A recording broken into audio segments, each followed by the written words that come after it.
Hi guys, for today's video magluluto tayo ng sinigang na salmon. Tsaka may prawns din. Ayan, ito yung gagamitin natin. Ito yung mga sangkap na ilalagay natin guys. Ayan.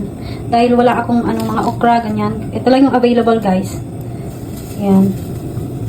Eggplant, repolyo, tapos yung sili. Yan lang guys. So let's go! First, magigisa muna tayo guys.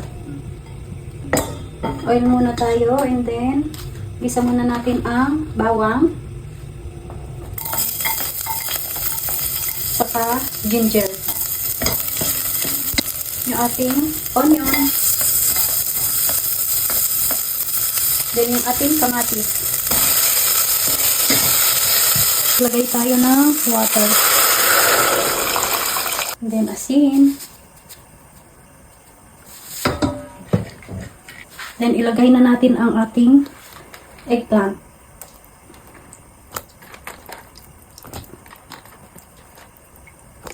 At ang ating cabbage. At huwag kalimutan ang ating sinigang na original. Sampalok.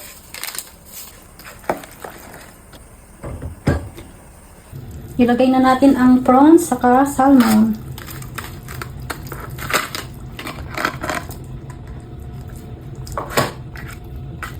Lagay na din ang ating sili.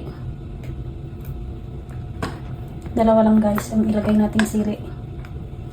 Then, maglagay din tayo ng fish sauce. Ayan.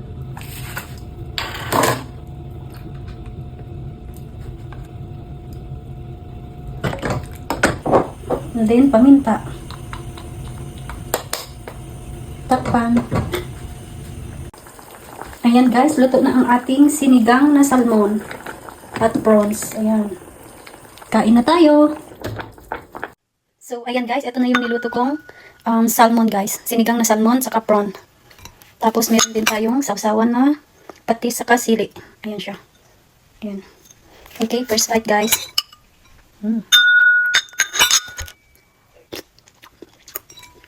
Sarap.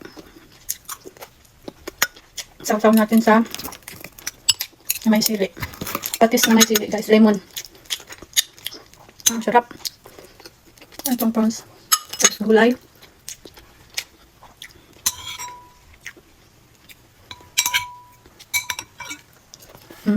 Pero ang sarap.